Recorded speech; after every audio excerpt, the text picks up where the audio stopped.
12장에서 시사한 대로 11절과 12절은 10절의 진술의 확대 부분입니다. 11절과 12절은 10절의 복을 확대하여 우리 주님께서 그 당시에 말씀하신 제자들, 그들을 통해서 모든 시대와 교회와 모든 교인들의 특정 상태를 적용하고 있습니다.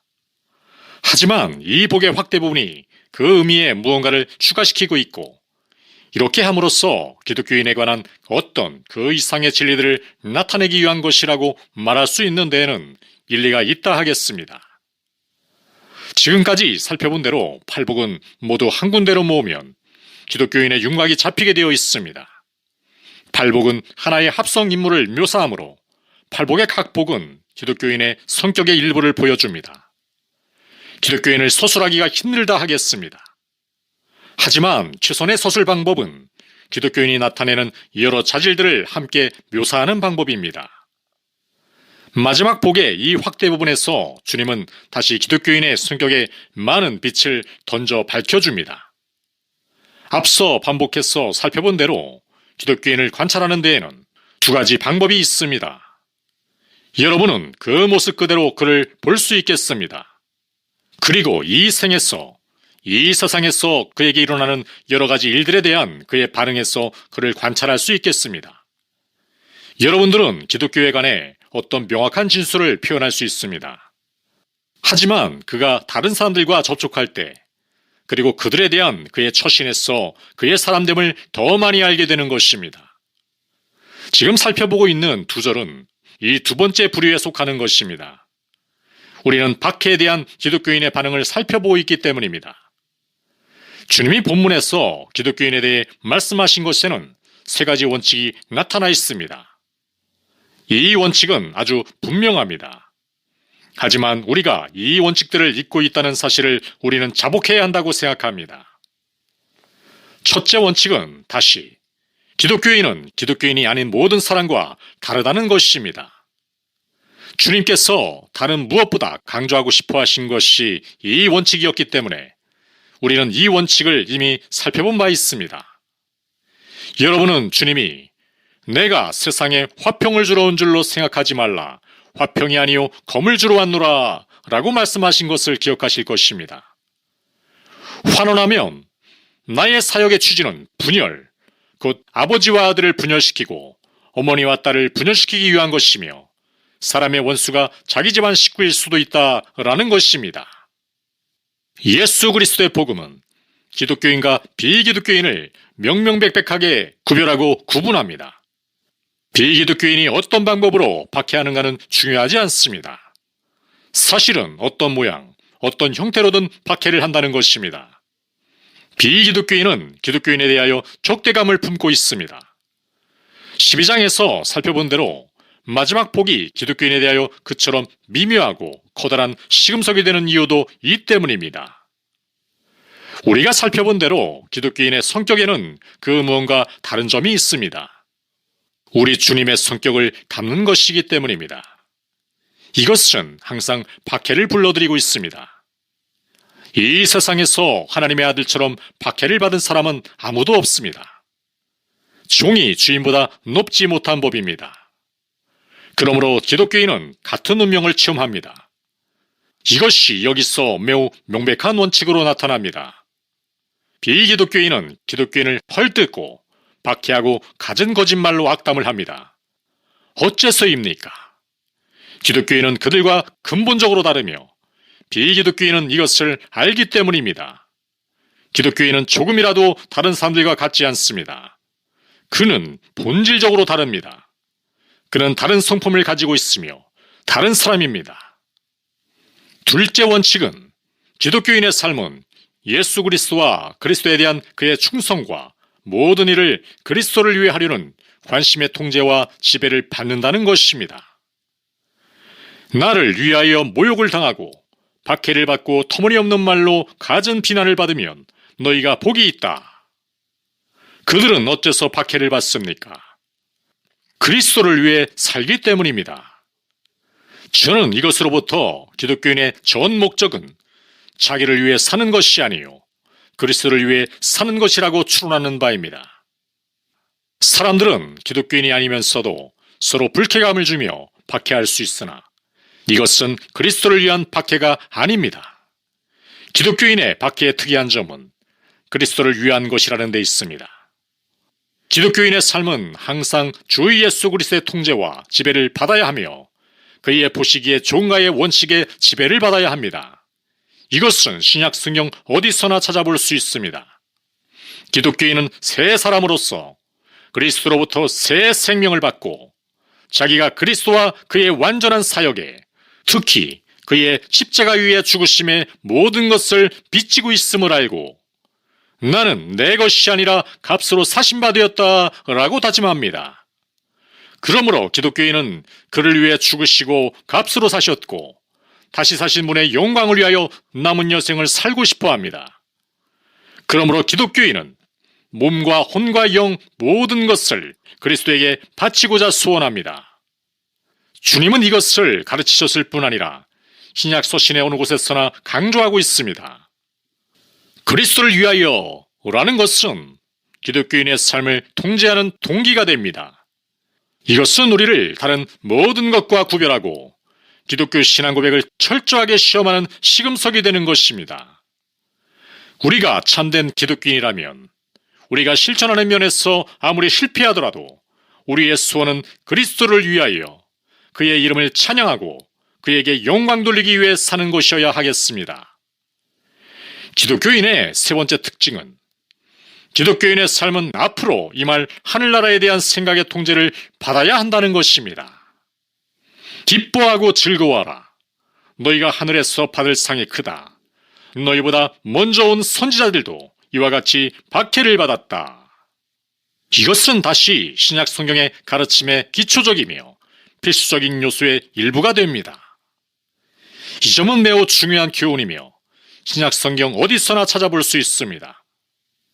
히브리서 11장에 있는 구약 성경의 훌륭한 개요를 보십시오.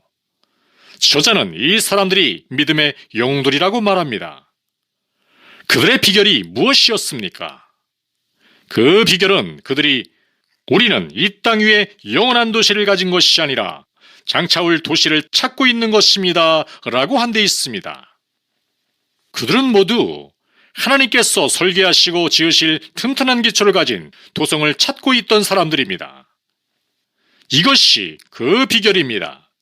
그러므로 우리가 여기서 상기하는 이것은 기독교인과 비기독교인과의 명백한 차이점을 보시게 됩니다. 비기독교인은 이 세상 너머의 세계를 생각하지 않으려고 갖은 짓을 다 합니다. 이 점은 오늘의 쾌락광들의 저희를 설명해 줍니다. 생각을 억제하는 것, 특히 죽음과 내세의 생각을 회피하는 것은 하나의 큰 음모요 노력입니다. 이것은 비기독교인들에게 전형적인 것입니다. 비기독교인이 죽음이나 영혼에 대해서처럼 그렇게 싫어하는 것은 없습니다. 하지만 한편 기독교인은 이런 일들을 매우 많이 생각하며 이것을 곰곰이 유의하며 이것은 그의 삶과 전망에 있어 큰 통제 원칙과 요소가 되는 것입니다. 이 세 가지 원칙이 기독교인이 밖에 직면할 때의 관점에서 볼 때 어떻게 예증되는가를 살펴봅시다. 주님께서 이것을 제시하신 방법이 이러합니다. 기독교인이 박해에 어떻게 직면하는가를 보여주심에 있어 주님은 이 세 가지 특징적인 진술을 말씀했습니다. 이 세 개를 한데 묶어 살펴보면서 이 구절들은 다른 이유 때문이 아니라 박해를 받고 있는 사람들에게만 적용된다는 점을 다시 상기합니다. 우리 주님은 이것에 너무 심려하신 나머지 반복하시기까지 하십니다.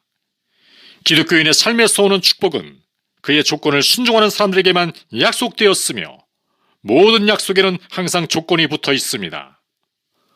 본문에 붙어 있는 조건은 어떤 의미에서든 우리가 자연인이기 때문에 받는 것이어서는 아니 되며 우리가 그리스도 예수 안에서 새 사람이기 때문에 받는 그런 박해여야 한다는 것입니다. 우선 기독교인이 박해를 어떻게 맞이해야 하는가를 살펴봅시다. 다시 말씀드리지만 우리는 박해가 어떤 형태로 나타나는가를 생각하면서 시간을 낭비할 필요는 없습니다. 우리는 이것에 대해서는 모두 정통하고 있습니다. 박해는 폭력적인 것일 수도 있고 체포되어 감옥이나 집단 수용소에 던져지는 것일 수도 있습니다. 이런 일은 오늘날에도 수많은 우리 동료 기독교인들에게 일어나고 있습니다. 박해는 총살의 형태로나 혹은 다른 어떤 형태의 사례로든 나타날 수 있습니다. 박해는 직장을 잃는 형태로도 나타날 수 있습니다. 박해는 여러분이 실내에 들어갈 때 조롱과 경멸과 조소로도 나타날 수 있습니다. 박해는 일종의 수군거림의 형태일 수도 있습니다. 박해를 받는 자들의 고난당하는 방법은 끝없이 많습니다. 하지만 이것은 중요한 것이 아닙니다. 사실상 중요한 것은 기독교인들이 이런 일들을 어떻게 대처하느냐 하는 데 있습니다. 우리 주님은 우리가 어떻게 대처해야 하는가를 여기서 말씀하십니다. 우선 이것을 부정적 형식으로 표현할 수 있습니다. 기독교인들은 보복해서는 안 됩니다. 보복하기는 매우 쉽습니다. 우리들 중 어떤 사람들은 보복하지 않기가 더욱 어렵습니다. 하지만 주님은 보복하시지 않으셨습니다. 그분을 따르는 우리는 그분을 닮아야 합니다. 그러므로 분노를 억제해야 합니다. 대꾸해서는 안 됩니다. 보복하면 항상 대꾸하는 자연인과 똑같습니다. 본래 자연인은 자기 보존의 본능과 보복의 본능을 갖고 있습니다. 하지만 기독교인은 성격상 다릅니다. 그러므로 그렇게 해서는 안 됩니다. 더구나 기독교인은 보복해서는 안 될 뿐 아니라 분개감을 느껴서도 안 됩니다. 이렇게 되기는 매우 힘듭니다. 첫째로 할 일은 여러분의 행동, 곧 행동에 의한 대꾸를 억제해야 합니다. 하지만 우리 주님은 이것으로 만족하시지 않았습니다. 참된 기독교인의 삶은 억압 상태에서 사는 삶이 아니기 때문입니다. 여러분은 이 정도를 넘어서야 합니다. 여러분은 박해를 원망하지 않는 상태까지 들어가야 합니다. 여러분은 이 두 가지 사이의 차이를 체험에 의해서 모두 아실 것입니다. 우리가 어떤 일에 대하여 불끈 화를 내거나 우라통을 터뜨리는 것은 우리 주님께 치욕이 됨을 이미 오래전부터 알고 있을 것입니다. 하지만 우리가 아직도 이런 감정을 느낄 수도 있으며 또 격렬하게 느끼며 이것으로 상처를 입고 지독하게 분개할 수도 있습니다. 그런데 기독교는 우리가 이것을 초래해야 한다고 가르칩니다. 빌립보서 1장에서 사도 바울이 어떻게 그렇게 했는지를 볼 수 있습니다. 바울은 매우 신경감이란 사람이었습니다. 그의 서신이 이것을 분명히 보여줍니다. 그는 심한 상처와 해를 받을 수 있었습니다. 그의 감정은 고린도전서와 갈라디아서에서 볼 수 있듯이 상처를 받았습니다. 그러나 그는 실로 이런 일들로 영향을 받지 않는 상태에 도달했습니다. 그는 자기의 자아까지도 비판하지 않는다고 말했습니다. 모든 비판을 하나님께 일임했습니다. 그러므로 우리에게 가해지는 것에 분개해서는 안 됩니다. 우리는 더 나아가야 합니다. 이런 일들은 매우 미묘한 것이기 때문입니다. 우리 마음의 심리를 알고 기독교 생활의 심리를 안다면 심리란 용어를 현대적 의미에서가 아니라 그 본연의 의미에서 우리는 이보다 한 단계 더 나아가야 함을 알아야 합니다. 세 번째 부정적 표현은 우리가 박해로 기가 꺾여서는 안 된다는 것입니다. 여러분이 처음 두 가지를 행한 후에 그 일 때문에 낙심하고 불행감을 느끼게 될지 모릅니다. 그 일 자체 때문만은 아닐지라도 어쨌든 여러분의 영혼이 억압감이나 압박감에 덮일지 모릅니다.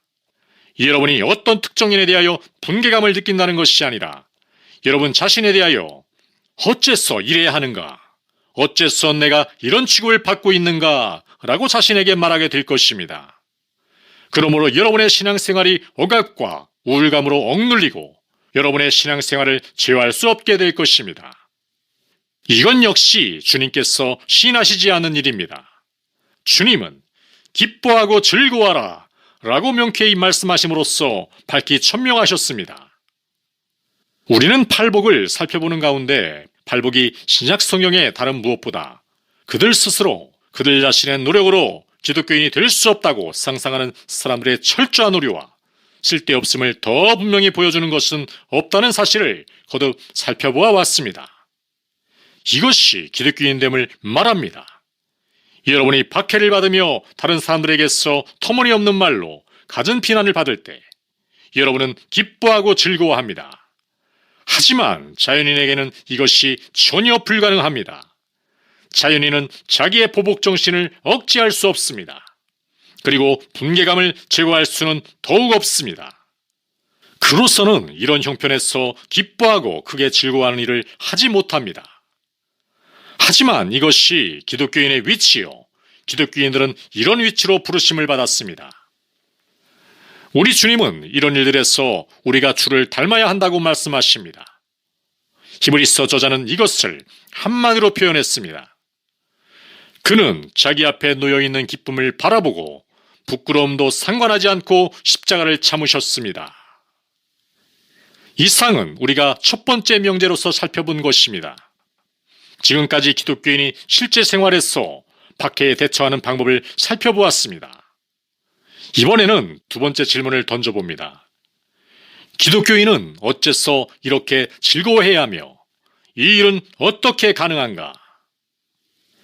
여기서 우리는 문제의 핵심에 도달합니다. 기독교인이 단순히 박해를 직면했다는 이유만으로 기뻐하지 말아야 할 것이 분명합니다. 이것 자체는 항상 슬퍼에 맞지 않을 것입니다. 여러분이 기독교인들의 전기를 읽어볼 때 어떤 성도들은 이런 시험을 매우 정확히 대처한 것을 발견하실 것입니다. 그들은 박해를 당한다는 단순한 이유로 즐거워한 듯합니다. 그런데 이것은 바로 바리새 정신이었으며 우리가 그래서는 결코 안 될 것이었습니다. 박해 자체를 그 자체로서 기뻐한다면 만일 우리가 좋습니다. 저는 다른 사람들보다 훨씬 훌륭한 것이 즐겁고 기쁩니다. 그들이 우리를 박해하는 것도 이 때문입니다. 라고 말한다면 우리는 바리새인이 됩니다. 기독교인들은 박해를 항상 유감으로 생각해야 할 것입니다.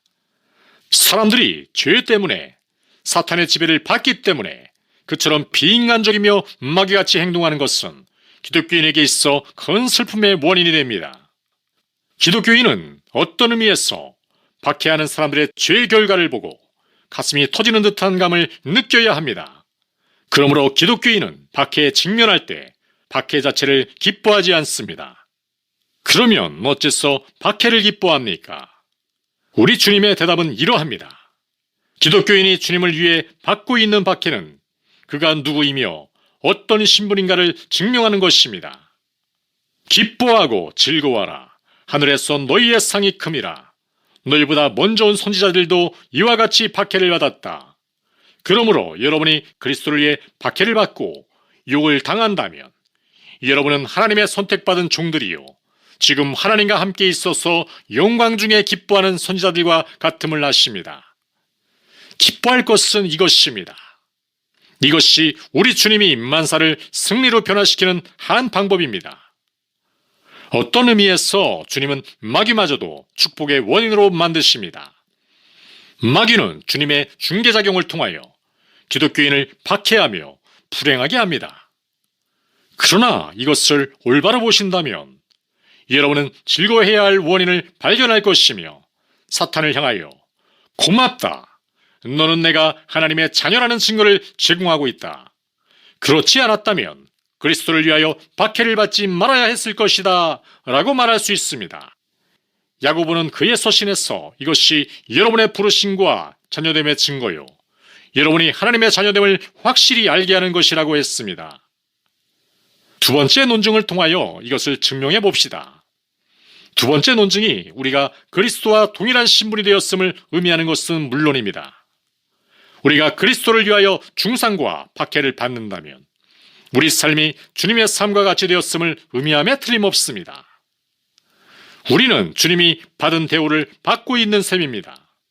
그러므로 우리는 그의 편이라는 명백한 증거를 갖는 셈입니다. 앞서 살펴본 대로 주님은 이 땅을 떠나시기 전에 이 일이 일어나리라고 예언하셨으며 이 가르침은 신약성경 어디에서나 찾아볼 수 있습니다.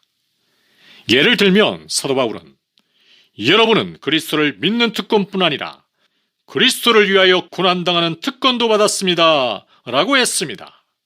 그러므로 이런 박해를 받을 때 기독교인은 그가 하나님의 자녀가 된 사실의 두 번째 증거를 발견하는 셈입니다. 이것은 그가 누구이며 어떤 신분인가를 확정시켜 준 것이며 그는 이것을 기뻐합니다. 기뻐하고 즐거워야 할 두 번째 원인은 박해가 장차 우리가 가게 될 처소가 어디인가를 증명해 준다는 점입니다. 기뻐하고 즐거워하라. 어째서 그렇습니까? 하늘에서 상이 큼이라. 여기서 여러분은 성경에 일관되어 흐르고 있는 위대한 원칙 중 하나를 보십니다. 이 원칙은 너희에게 일어난다면 사실상 그것은 너희가 천국에 가게끔 되어 있다는 사실에 각인이 되는 것이다 라고 말씀하신 셈입니다. 이것은 여러분에게 붙은 천국행 꼬리표요, 여러분의 궁극적 결말이 결정되었음을 의미하는 것입니다. 세상은 여러분을 이렇게 박해함으로써 여러분이 세상에 속해 있지 않음과 여러분이 별개의 인간이며 다른 영역에 속하여 있음을 말하며 이로써 여러분이 천국에 가게 되는 사실을 증명하는 것입니다. 그리고 그리스도께서는 우리로 하여금 항상 기뻐하고 즐거워하게 하는 것이 이것이라고 하십니다. 이것은 기독교인의 생활과 신앙 고백에 대한 또 하나의 큰 시금석이 됩니다.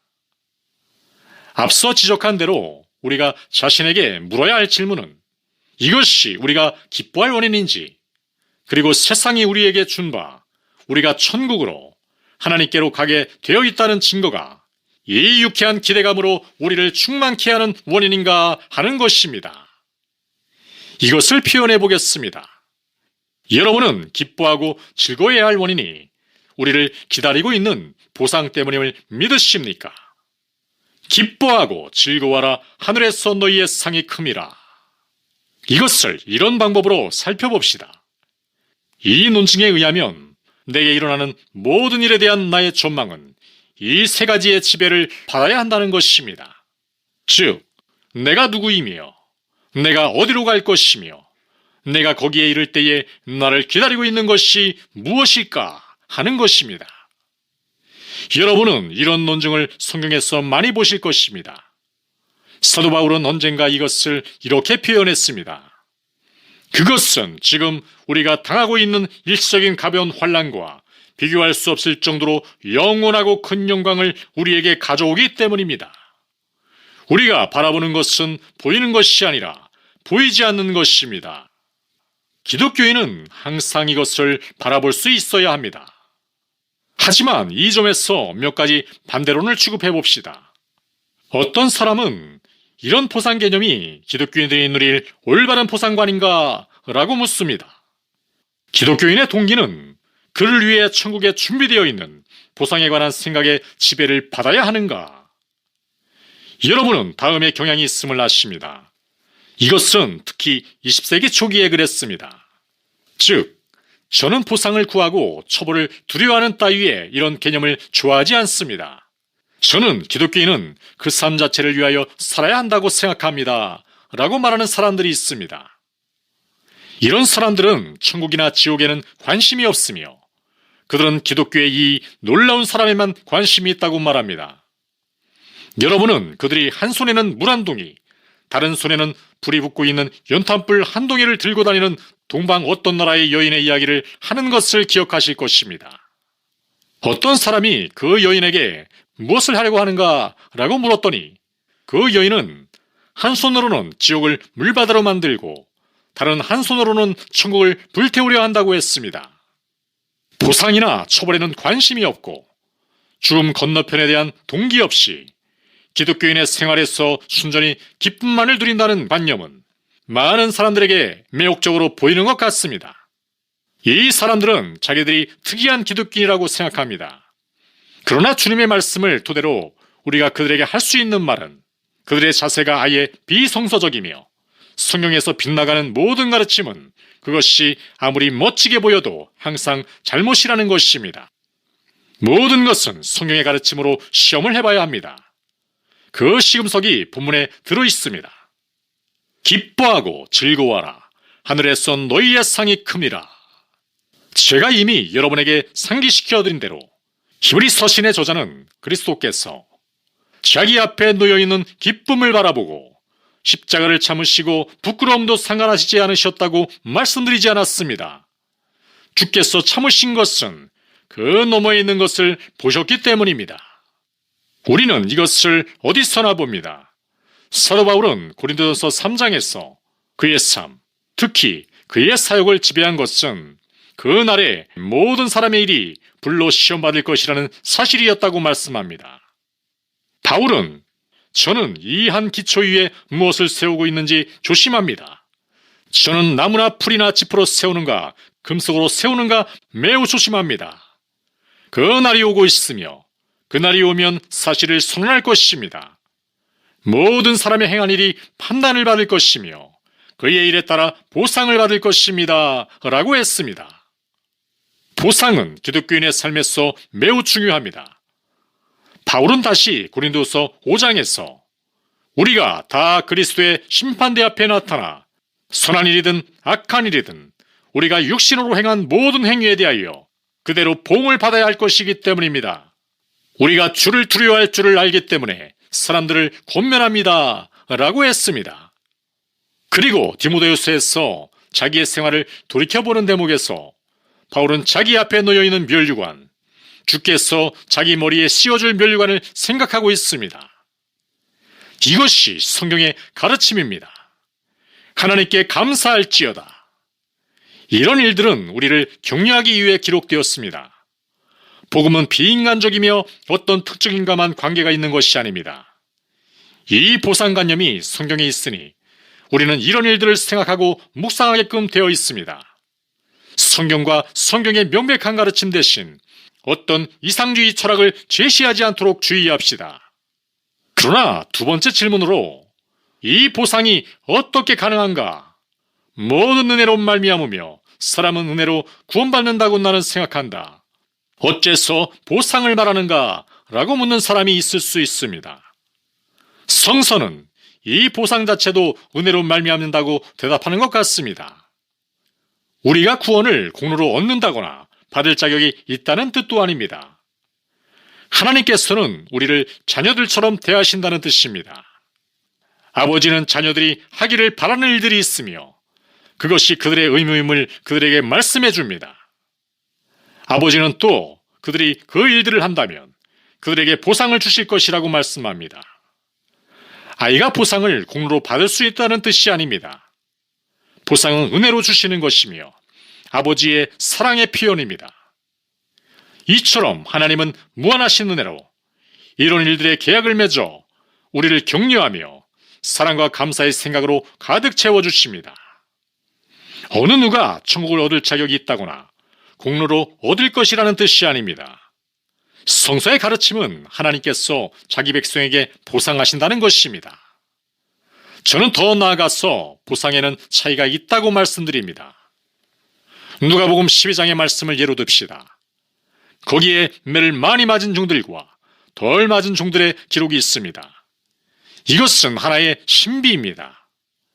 하지만 이것은 결국 보상이 있다는 것을 분명히 가르칩니다. 아무도 손해감이나 부족함을 느끼지 않을 것이지만 보상에는 차이가 있습니다. 보상이 있다는 사실을 잊어버리지 맙시다. 기독교인은 항상 종말을 생각해야 할 사람입니다. 기독교인은 보이는 것들을 보지 않고 보이지 아니하는 것들을 바라봅니다. 이것이 히브리서 11장에 있는 사람들의 비결이었습니다. 모세는 어째서 바로의 딸의 자식으로 계속 머무르지 않았습니까? 일시적인 죄의 향락을 즐기는 것보다 하나님의 백성과 함께 학대받는 길을 택했기 때문입니다. 모세는 종말을 바라보고 그 후의 보상을 미리 내다보았기 때문입니다. 모세는 이 생의 생각에 머물지 않았습니다. 그는 죽음과 영원을 바라보았습니다. 그는 영속하는 것들을 보았고 보이지 아니하는 분을 보았습니다. 그가 계시한 것은 이 때문입니다. 그들이 모두 결석한 것은 이 때문입니다.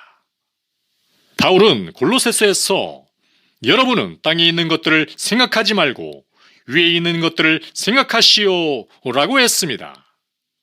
이 말씀으로 정죄감을 받지는 않으십니까? 이 말씀이 우리가 이 세상과 세상의 모든 것을 너무 많이 보는 성향을 어리석게 하고 있지 않습니까? 우리는 이 모든 것이 헛되며 사라져 없어질 것임을 완전히 알고 있습니다. 그러나 죽음 저편의 일들은 얼마나 좁게 바라보고 있습니까? 주님은 기뻐하고 즐거워하라. 하늘에서 너희의 상이 큼이라 라고 하십니다. 이 보상은 무엇입니까? 성경은 보상에 대해서 많이 말씀하지 않습니다. 그럴 만한 이유가 있습니다. 너무나도 영광스럽고 놀라웠기 때문에 사람의 말은 필연적으로 그 영광을 감손시키기 때문입니다. 여러분은 사람의 언어마저도 오염된 사실을 아십니까? 사랑이란 말을 예로 들어봅시다. 이 말은 가치가 평가절하되었으므로 우리는 잘못된 인상을 갖고 있습니다. 영광이니 찬란함이니 기쁨이란 말도 마찬가지입니다. 이처럼 성서가 천국이 어떤 것인지를 표현할 수 없다는 데에는 일리가 있습니다. 천국을 오해할 것이기 때문입니다. 하지만 성경은 이렇게 말씀합니다. 우리가 그분을 그 모습대로 볼 것이며 그의 영광스러운 존전에서 예배를 드릴 것이라는 것입니다. 우리의 이 몸도 변화되고 영화되어 아픔이나 질병이 없어질 것입니다. 슬픔이나 탄식이 없을 것이며 모든 눈물이 씻겨질 것입니다. 만물이 영원한 영광이 될 것입니다. 전쟁과 전쟁의 소문도, 이별도, 불행도, 사람을 질질 끌고 불행하게 하는 일들이 한순간도 없을 것입니다. 순수한 기쁨, 영광, 성결, 순결, 경의, 이런 것이 우리를 기다리고 있습니다. 우리가 이 순간에 살아있는 것처럼 확실히 그리스도 안에서 여러분과 제가 맞이할 보상은 이것입니다. 이것을 생각하지 않으면서 시간을 보낸다면 얼마나 어리석습니까? 오, 우리는 얼마나 이 불행하고 비참한 세계에 집착하여 이런 일들을 생각하지 않으며 묵상하지 않는 것입니까? 기독교인이라면 저 놀라운 영광과 순결과 행복과 기쁨으로 나아가게 되어 있습니다. 기뻐하고 즐거워하라. 다른 사람들이 불친절하고 잔인하고 악의롭다면 우리가 박해를 당해도 좋습니다. 우리는 스스로 이렇게 다짐합니다. 아, 불행한 사람들이여. 그들이 이 짓을 하는 것은 그분을 알지 못하기 때문이다. 그리고 나를 이해하지 못하기 때문이다. 그들은 결국 내가 그분에게 속해 있으며 그분과 함께 있을 것이며 그분과 함께 기쁨을 나누게 될 것을 증명하고 있는 것이다. 그러므로 박해에 분을 내고 되받아치거나 그것으로 기가 꺾이기는커녕 박해는 무엇이 나를 기다리고 있는지 더욱더 인식시킬 따름이다 라고 말입니다. 기독교인은 말할 수 없는 기쁨, 그들을 기다리고 있는 영광으로 충만합니다. 이 모든 박해는 모두가 일시적이며 지나가는 것입니다. 이것이 그들에게 영향을 줄 수 없습니다. 그러므로 그들은 이것을 하나님께 감사해야 합니다. 바울이 표현한 대로 박해는 지금 우리가 당하고 있는 일시적인 가벼운 환난과 비교할 수 없을 정도로 영원하고 큰 영광을 우리에게 가져오기 때문에 오히려 그것에 대해 하나님에게 감사하지 않을 수 없습니다 라고 말입니다. 여러분은 천국을 얼마나 자주 생각하며 천국 생각을 하면서 얼마나 기뻐합니까? 이 생각이 여러분에게 이상한 감과 두려움과 천국을 피하려는 욕망을 줍니까? 만일 이런 감을 어느 정도로든 느낀다면 우리가 너무 낮은 차원에서 살고 있음을 자복해야 하지 않을까 생각합니다. 우리는 천국 생각으로 기뻐하고 즐거워해야 합니다. 참된 기독교인의 삶은 바울과 같이 되어 내게 있어서는 사는 것이 그리스도요 죽는 것도 유익합니다 라고 말할 수 있어야 합니다. 어째서입니까? 그리스도와 함께 있는 것, 그분을 보고 그와 같이 되는 것이 훨씬 더 낫기 때문입니다. 이런 일을 점점 더 많이 생각하면 할수록 더 많이 깨닫게 되며 우리가 그리스도 안에 있다면 이것이 우리를 기다리고 있음을 항상 상기해야 합니다. 우리는 다른 무엇보다 이런 것을 더 소망해야 합니다. 그러므로 기뻐하고 즐거워하라. 하늘에선 너희의 상이 큼이라.